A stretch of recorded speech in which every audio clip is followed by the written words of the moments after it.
Welcome back to the weekly housing market update. We got a lot of stuff to talk about today and kind of taking a different tack. We're going to go national, we're going to go local, and we're going to talk about two big reports that came out. We had GDP report, gross domestic product. We had an inflation report that we'll talk about. But we're also going to talk about the Fed, because the Fed met this week. And that, my friends, has made a very big impact on the markets. Although I think it's short term, it's going to impact the markets over the course of the next couple of months.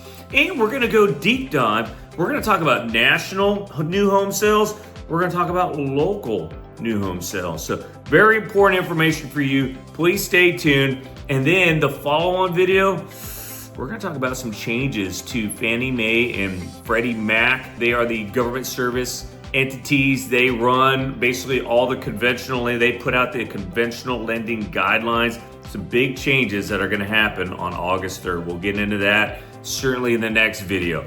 But let's get back to this week's market update. On Wednesday, well, I tell you what, Wednesday the Fed met. And the Fed decided to hold rates where they're at. And that, I think there's about a 35% chance that the Fed was going to raise the Fed funds rate. Well, guess what?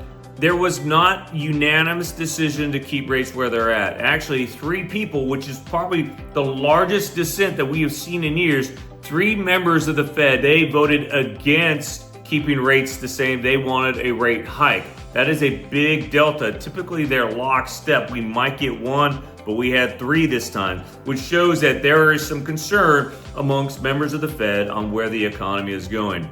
On Thursday, we had another report come out, the GDP, the first look at second quarter gross domestic product, and that came in soft. It came in at 1.5%, which was below the 2.1 to 2.3% consensus, but the miss, while that does point to a slowing economy, the miss was largely traced to weaker federal spending, i.e. weaker federal government spending, and weaker inventories. Private demand, consumer spending was still up, so it's kind of not a misprint, but the impact isn't as much as it would be if consumer spending was down and private demand was down as well. Thursday, we saw the personal consumption expenditure report come out. This was basically the inflation report, consumer inflation report, the Fed's favored measure of inflation, and it came in largely at expectations. The core inflation rate was at 3.3%, which was exactly what was expected. But the problem with this is this was for the month of June, so it's time late, and since June, fuel prices, oil prices have jumped up to over $100 a barrel. And then the big thing that has really impacted us all week was Mid-East tensions continuing to re-escalate in scale, in scope, and in geography. We have had Iran attack Jordan, Iran attack Saudi Arabia, Saudi Arabia attacking Iran. And now, just now in the Red Sea, Egypt in one of its ports has been hit by drones. So we are basically this conflict, which was really in Iran, in the Persian Gulf, goes down to the Strait of Hormuz, up into the Red Sea, and it's continuing to expand. And then you also have the question of, is China providing arms to Iran to help them fight their war? And for a country that has been, the military has been destroyed, Iran has remained very resilient because, well, guess what? We didn't destroy everything we thought we had. And while Iran had their own military, the IRGC has a separate military, and it looks like we're starting to go after them now, which we should have done, quite frankly, from the first, since when we made that decision to go in. And I think this discussion that the Fed had, a lot of their decisions moving forward are going to be based on the results over the course of the next month and a half with regards to tensions in the Middle East. So where do rates stand? Well, they're largely unchanged from last week. 30-year fixed rate in the high sixes, 15-year fixed rate, high fives, 10-year treasury at 4.61. You would have thought with a better inflation report that rates would come down, but no, they didn't, because really the Middle East, tensions in the Middle East, and the Fed not raising the Fed funds rate, but having as much dissent as they did. But what does that mean? What do these higher rates mean in Oʻahu? Well, the median sales price is $1.262 million for a single family home.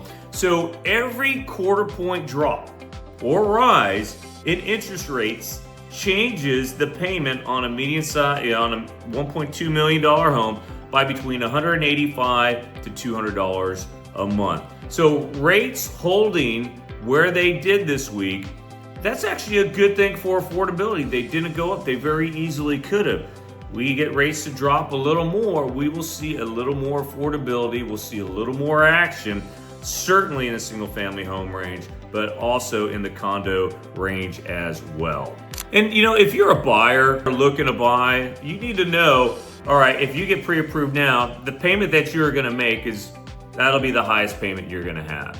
And over the course of time, if rates come down, you will be able to refinance. I know for me, I have refinanced every home that I've ever owned, except the home I bought 2 years ago. And I'm just kind of waiting for rates to come down a little more so that I can refinance it. But every other home, certainly every home I have in Oʻahu I've refinanced at least one time, some 2 or 3 times, and my payments have gone down each time. Guess what hasn't gone down? The rent that people are paying to live in my properties. That's right. So anyway, just know you're buying high, your rate might be higher, your payment might be higher, but over time you should be able to lower your rate, your payment, more importantly your payment, so that your home price becomes more affordable. All right, the Fed is not going to, they're not gonna have a rate decision in August. Their next decision will be in September. But one of the things that coming out of this Fed meeting was that we have about a 57% chance, based on what we saw out of the meeting, that the Fed will raise the Fed funds rate in September. Which is kind of funny, because you would think if you have a lower GDP, that means the economy's slowing. That means you don't want to raise the Fed funds rate. But again, this last GDP report, the number was lower only because federal spending was down and inventories were down. It isn't because of the normal reason where private spending and or consumer spending are lower. So that's kind of an anomaly there. And you still have a strong labor market. When you have a strong labor market, it is better. It's not better, but the Fed raising the Fed funds rate won't have as much an impact on the labor market, because there is room to keep that labor market kind of cool. And just remember, we are still near historic lows for unemployment right now. And then you got inline PCE, the personal consumption expenditure report. Yeah, we're not at 2%, but we're steady. Now, if the inflation reports in August and then again in September go up, and we still have, GDP's okay, and the labor market is steady, if inflation goes up, which it should, with oil prices being over $100 a barrel, there really is an expectation that the Fed will raise the Fed funds rate in September. All right, so again, we talked about this already. The GDP miss was mostly noise. Again, the strong labor market, and really before inflation started to take off, unemployment started to go up, and that's what we were looking at. That's what the Fed was looking at as far as lowering the Fed funds rate. They saw a weakening labor market, but at the beginning of the year, that turned and unemployment went down again, which caused the Fed to hold back on lowering the Fed funds rate. June's PCE, again, it's out of date. It's old news before it was printed. And then real fear is supply shock, embedded or increased inflation over the course of time. And what does this mean right now? Do you give up before September? Well, if the Fed raises the Fed funds rate in September, mortgage rates will likely follow. Mortgage rates will likely go up. So really, for many reasons, this is just another reason why now might actually be a good time to buy a home, because rates, while they are high, they could get higher down the road. Okay, before we move on, I gotta say this. 91% of people watching this video now aren't subscribed to the channel. And look, if you're a Hawaii buyer, a veteran using your VA loan, or you're just trying to time the market right, This is exactly the kind of update you don't want to miss. So hit subscribe now, turn on notifications if you can, and let's get to the next report. So let's talk about the Oʻahu housing market. We have two completely different markets right now. We have a single family home market and we have a condo market. And if you look, we'll get July out by the end of next week, but the Oʻahu median sales price for single family homes, again, 1.262 and change. The months of remaining inventory for single family homes is only 3.4 months. It's 7.3 months for condos. What you normally will see at anything above 6 months for inventory is a buyer's market. Anything below 6 months is considered a seller's market. I remember during COVID, months of inventory was like weeks. We're talking days, but we are not there. The market is different, thankfully, than what we had back during COVID. But if you look at single family homes, different market altogether. And let's break it down by certain areas. You can see Pearl City, Waipahu, Mililani, even Makakilo, Kailua, and Kaneohe. Those are super tight markets. We're talking 3 months or less of inventory. And why is that? They're older, they're established, you're not building new homes there. People who have lived there for a long time, and they're not going to sell. So those are very strong sellers markets. So if you are in those areas and you're looking to sell, chances are you're going to get top dollar for those homes, especially in Kailua and Kaneohe. I'm seeing home prices go up and multiple offers above asking. That is truly location. But if you look at North Shore is probably the most balanced market on the island. And leeward side, especially Ewa, Kapolei, those are super strong buyers markets in the single family home range. Now let's take a look at condos. Completely different story. Again, anything over 6 months is considered a buyer's market. Now there are some areas that are not buyer's markets in condo. Talking Waipahu, Kailua, Kaneohe, with over 3 to 3.5, 3.8 months of inventory, certainly in Kailua, Kaneohe. But then you go into Ewa, Salt Lake, Kapiolani, all the town side, the leeward side, you're seeing a large amount of inventory. And trust me, I see this all the time. The condos and townhomes in Ewa Beach, there are so many of them. You just got to get out and walk the streets and go through the neighborhoods. You'll see. And what does that mean for you? Does that mean those are bad homes? No, not at all. There are some incredible homes on the market, but you're going to be able to get good price and excellent credits. Again, I'm telling you, my clients who are going into contract on townhomes and condos, they are getting top credits to pay their closing costs and to buy down their rate. Again, we're over 6% everywhere else, but if you're getting seller credits, man, you're in the low 5s right now in many cases. So that is some good news. But the market, Oʻahu, totally different, single family home versus condo. We had a new home sales report came out this week. It's a national, it's not local. 628,000 new contracts or signed contracts. That's an increase, 1.6% month over month. You expect that in the summertime, but still year over year, we're down 5.6%. Median home price down 3.3% month over month. And that's just basically because we're building different types of homes. We're not building as many expensive homes. We're building less expensive homes right now. New homes for sale over 485,000. That's available builder inventory, and we have about 9.3 months of supply. So that means, if you're going to buy new construction, you're probably not going to have to wait for the build out. There's probably a home that's already waiting for you. Now, let's take a look let's break down the new home sales at 485,000. Those aren't all homes that are built. Only 118,000 of those have actually been completed. So some of them, they haven't even started yet. 113 haven't even started, and you got 254,000 that are actually in some stage of construction. Now, what is the impact? Well, let's get local here, all right? Oʻahu's a bit different. There aren't many areas in Oʻahu where they're building. You got Ho'opili, you got Koa Ridge, and you got Kapolei. And those homes are often selling before they're completed. And those builders are given really good incentives. But if you're not going to live in that home or own that home for more than 3 years, certainly more than 5 years, especially in Ho'opili, buyer beware. And here's why.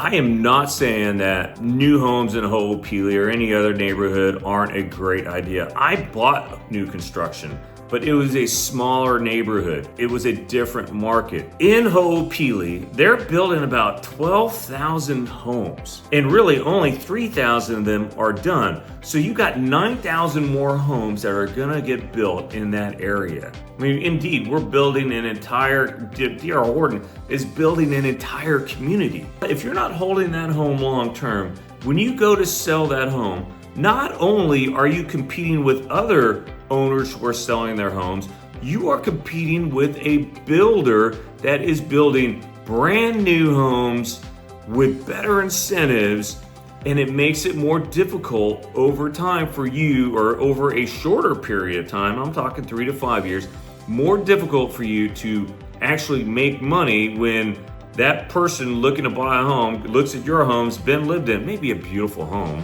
but they could go right next door or right down the street to the new builds, to the model homes, and get one brand new with all the fixings and get the incentives to do that. So that is something that you really need to pay attention to when you are buying new construction and you do not have a long-term horizon for home ownership or living on the island. Ideally, to me, Ho'opili is a great location. Certainly, it is a better location if you know you're going to be in Oʻahu for a very long time. So if you're going to look at buying in these new communities, you need to ask how many more phases do they have? We're less than 25% done with the build out in Ho'opili. Koa Ridge, they're building about 3,500 homes. I'm not sure how far in they are, but they're probably maybe a third through their build out phase. So again, if you're buying early and there's a long time frame before all those homes are completed, and you're not going to stay there very long. Maybe I'm beating a dead horse, but there is some risk to you as a short-term home owner in those communities. Now, let's talk about buying a new home. Again, I bought a new home when I first bought a home in Oʻahu, and I got a home inspection. And there are some people who ask, well, why do I need a home inspection? It's a brand new home. When you're building massive amount of homes, do you think the builders are gonna make mistakes? Yes, and they do. Do they do it on purpose? I don't think so. But they are gonna make mistakes. I get new construction, I had a home inspection. They found things, and they're gonna find things electrical. Maybe the AC isn't installed correctly, or it's not operating correctly. Maybe the sealant in the tiles wasn't protected. There are so many different things. Maybe they didn't put the right type of paint in the bathroom. So all of these different things that you may not know as a buyer, your home inspector will know. And here's a great thing. All that home inspection is, it's a checklist to get to the builder, because you have a 1-year warranty typically to get things repaired. You give the builder that home inspection, say, fix this. It's under warranty. And guess what? They will do it. And quite frankly, if you buy new construction, I would do it then. I would do it probably at about the 9-month point. One more look to see if there's anything right. I get another home inspection out there. A $600 cost to do a home inspection is way better than a $2,000, $3,000, $10,000 repair later. And the areas that you're gonna find mistakes, well, let's get into that. So let's go into the numbers, all right? 65% of new construction homes had issues found during inspection, all right? 24% failed their first inspection entirely. So almost 1 out of every 4 inspections on new construction homes, and this is Hawaii specific, this is just across the country, failed their first inspection. And the average price cut negotiated using inspection findings is about $14,000. So that's a good savings for you. And where do they find these errors? In the roofing. 19.7% find errors with the roofing. Electrical, again, that was one of the big ones for me. It was a big electrical issue that the home inspector found when he inspected my house, new construction. Windows and doors, 18.4% of inspections. And then site grading. That is the #1 issue in new builds, is site grading. Now, again, it's not that the builders are bad. but the builders are under a timeline too, and they are trying to finish the homes as fast as they possibly can so that they can get the cost of that home off of their books and onto the books of the new homeowner. So again, buyer beware, do a new home or do a home inspection, especially if it's new construction. It's gonna save you so much money over the course of time. All right, so what to expect going forward? Again, the next Fed decision isn't until September and August. The Fed meets in Jackson Hole, and this is where they kind of come up with some of their plans, and they're really, I don't know what the hell they're doing, quite frankly, but they come up with, it's a vacation. It's Jackson Hole, Jackson Hole, Wyoming. Sorry, I almost said Mississippi. That's Jackson, Mississippi for you. All right, so, but as we begin August, there's a 57% chance of a hike. The odds of a hike are 57%. Again, we don't know what's gonna happen, but you know what? It is absolutely feasible to think that we will have a Fed funds hike, which certainly isn't anything that the president wants, but you know what? Hey, the numbers, sometimes they lie, but they're not going to lie in this case. Next week we get the first look. Actually, we get the look at the jobs report for the month of July. It comes out in the first week of August. And it'll be the first clean look at the labor market since the oil spike began. How has the oil spike impacted employment? Then again, really waiting, we have some inflation reports, but really at the end of August, we have the Fed meeting in Jackson Hole. This is their economic symposium. And really that's the Fed Chair Warsh's next big attempt, or not big attempt, but big opportunity to speak about his vision for the Fed and their decisions they make over the course of the next year. Then in September, mid-September is when we have the next Fed meeting. We will have had one inflation report, two jobs reports come out in that time frame. We'll have two CPI reports though, which is another measure of inflation. It's super important, but doesn't have as much impact as the PCE. So we do have several reports that will come out that will help them make their decision. And then of course, overarching everything, we have the tensions in the Middle East.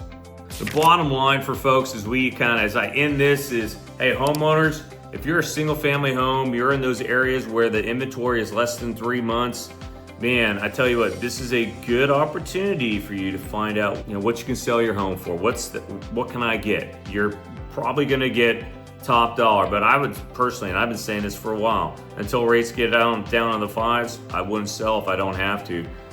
Simply because once those rates go into fives, you're going to get a lot more traffic going in your home. More traffic means more offers, which means higher prices. Buyers, hey, condo shoppers, this is your time.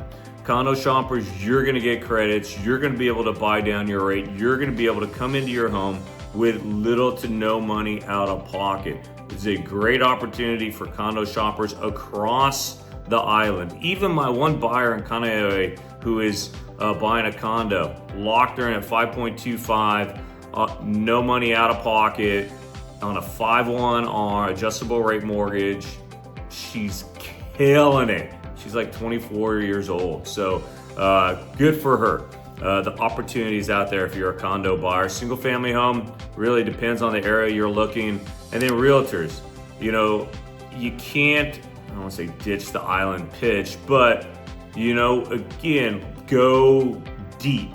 Go deep into the areas, especially if you have a listing, go deep in the area to figure out how you can best position your home to sell. And it could be stress. And actually, I've seen this more recently. As soon as a home's coming on the market, they're offering credits. Why? Because they want to get it moving fast. And that's a great way to really get the house off the market as quick as possible.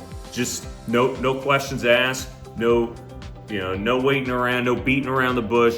Give the credits up front, especially if your seller's still gonna make a really good profit on their home. And if you have a specific question on your market, whatever market you're in or whatever market you're trying to buy, I can help you out. I can give you those numbers. I have multiple tools that help you figure out the best area for you to buy. And one of the things I love doing is working with realtors and the buyers to come up with the best strategy to save you the most money to get the lowest payment possible and to get you in the home of your dreams. All right, have a great week, folks. And don't forget to watch the next video where I talk about the impact of these rule changes on condos starting August 3rd. It's going to have a big impact on you.